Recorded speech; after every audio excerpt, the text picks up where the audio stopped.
Bonjour et bienvenue chez les éclaireuses éclaireurs de France. Aujourd'hui nous allons faire un tutoriel sur monter un feu de camp. Première étape, le terrain. Ici un espace dégagé permettant la sécurité de chacun, avec un cercle de pierre permettant de contenir le feu en cas d'éventuelles braises qui se disperseraient.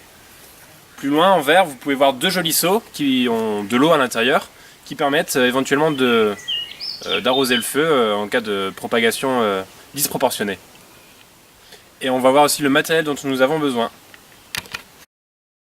En termes de matériel, vous aurez besoin, pour vous simplifier la vie, d'allumettes ou d'un briquet qui permettront de mettre le feu au journal, qui servira de source première de chaleur. Ensuite, nous aurons du petit bois. Hop, c'est du bois de diamètre très fin, comme vous pouvez le voir, quelques millimètres suffiront.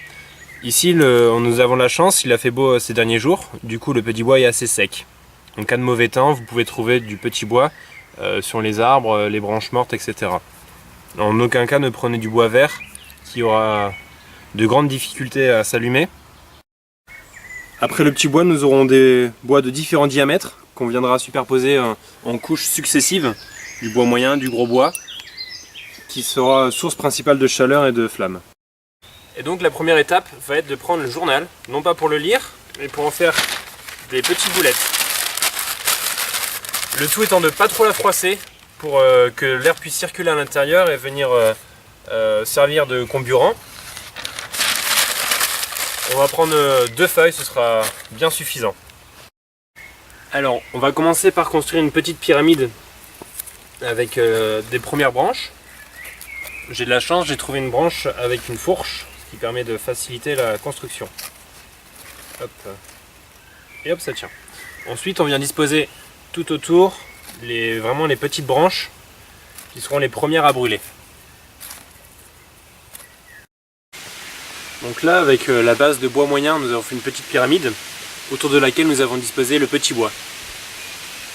On peut ensuite rajouter le bois moyen.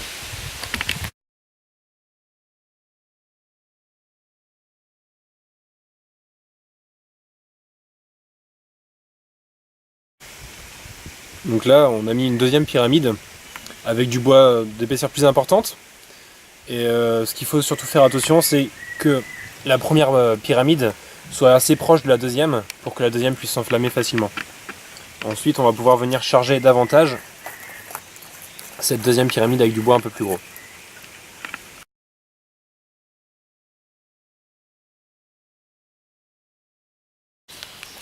Donc avec ce petit feu que nous allons faire, on va avoir une base pour éventuellement préparer un repas trappeur ou animer une veillée autour du feu de camp pour ce soir, sachant que ce sera vraiment une base et qu'on peut prévoir des branches autour pour venir l'alimenter au fur et à mesure selon ce qu'on a envie de faire. Nous avons donc préparé ici une petite réserve de bois permettant de tenir la nuit. Donc voilà le moment crucial, on va allumer notre feu. Pour ça j'ai pris des allumettes et on va mettre juste le feu à un endroit que j'ai laissé spécialement dégagé. Hop, voilà, c'est parti.